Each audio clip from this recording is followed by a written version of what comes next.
8 जनवरी सन 2005 अमर उजाला, दिल्ली के अमर उजाला में एक खबर छपी थी। भारत भूषण नाम के एक हिंदू को वहां के मुसलमान जिहादी पकाकर खा गए थे।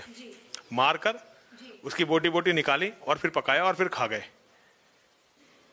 भारत भूषण नाम, हाँ, अखबार में मेरे पास अखबार है।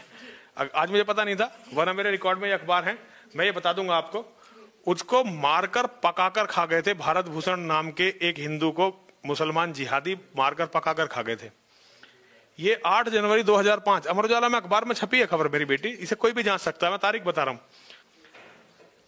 वो जब मुझे ये पता चला, अखबार में मैंने पढ़ा, मुझे बड़ी घिन्न सी आई कि आदमी को पकाकर खा गया। मैं इस बात का विरोध प्रदर्शन जताने के लिए जो है अनशन पर बैठ गया गाजियाबाद की कोर्ट पर कि मैं इसका विरोध करता हूं। होना कुछ नहीं था, मुझे पता था कुछ नहीं, लेकिन एक आवाज तो हो। मैंने बहुत सारे लोगों को बताया भाई इस तरह मारकर पकाकर खा गए, कोई सुनने को तैयार नहीं। तो मैं विरोध के लिए, और कुछ बस की नहीं था, हिंदू संगठन ने साथ नहीं देते थे उस टाइम, अब भी नहीं देते। तो मैं इसका विरोध जताने के लिए जो है जाकर बैठ गया गाजियाबाद की कलेक्ट्रेट पर अनशन पर। तो गाजियाबाद के एक बहुत बड़े अधिकारी मेरे पास आए। उन्होंने कहा बाबा जी तुम यहाँ क्यों बैठे हुए हो? मैंने उन्हें बताया कि भाई इस तरह से एक हिंदू को मारकर पकाकर खा गए मुसलमान जिहादी, मैं इसके विरोध में बैठा हूं। उन्होंने कहा बाबा क्या बकवास कर रहे हो, ऐसा कभी भी नहीं हो सकता भाई, आदमी को खा कैसे सकता है? मैंने उन्हें अखबार की खबर पढ़ाई। अखबार की खबर को देख के उन्हें चक्कर आ गया। उन्होंने मेरे से कहा कि बाबा जी आप जाओ जम्मू कश्मीर जाओ, आप इसका कोई गवाह कोई सबूत लेकर आओ। अगर इसका कोई गवाह कोई सबूत आप लेकर आओगे तो इस केस को मैं लड़ूंगा और पूरी दुनिया में इस केस की वो होगी। तो मेरी बेटी, मैं अपने कपड़े बदलकर, मैं इन कपड़ों को भी बदल लेता हूं, तो मैं इन कपड़ों को बदलकर कश्मीर गया। वहां मुझे बहुत सारे केस पता चले, 100 से ज्यादा ऐसे केस पता चले जो इस्लाम के जिहादियों ने लोगों को मारकर पकाकर खाया। जिसमें सबसे घृणित जो केस था वो शौकत अली नाम का एक हेड कांस्टेबल था। शौकत अली नाम था हेड कांस्टेबल का, पुलिस का हेड कांस्टेबल। उसने 7 हिंदुओं को पकड़ के अपनी चौकी पर बुलाया। इसकी भी मेरे पास एविडेंस है, मैं एविडेंस दूंगा। 7 हिंदुओं को पकड़ के उसने चौकी पर बुलाया और उन हिंदुओं के शरीर का अलग अलग जगह से मांस काटा। ठीक है मेरी बेटी? और मांस खा के चौकी पे उनका खून पिया उसने, शौकत अली ने और उसके साथियों ने। और फिर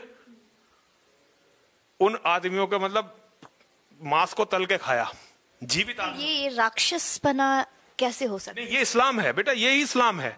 अगर इस्लाम के, देखो मैं इस्लाम के बारे में जो बोलता रहा हूं उसको अगर आप लगातार इसे देखोगे तो मैं इन बातों पर बोलता रहा हूं। ये तो अभी इस्लाम है या एक जिहादीपन है?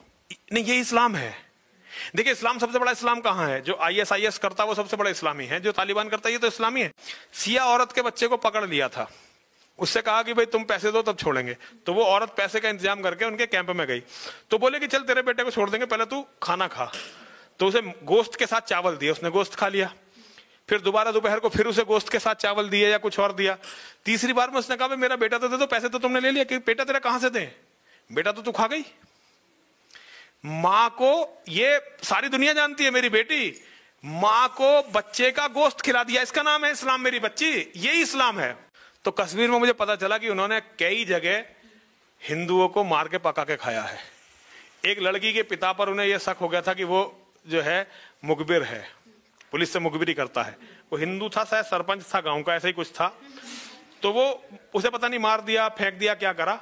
उसकी लड़की को उठा के ले गए और उसकी लड़की की छाती सबके सामने काटी और काट के पका के खाई सबके सामने। वो लड़की मर गई लड़की। तो बेटा ये घटनाएं मैंने जब उन घटनाओं के बारे में मैंने उन पीड़ित से कहा कि चलिए हम इनकी शिकायत करते हैं, तो लोग, हिंदू इतना कायर हो चुका है, अभी भी है। एक फिल्म बनने से कोई बहुत बड़ा परिवर्तन नहीं है। हिंदुओं ने मुझसे ये कहा कि महाराज जो होना है वो तो हो गया, अब जो बचा हुआ है हम इसे तो बचा लें। तो ये घटनाएं फिर किसी के सामने नहीं आई।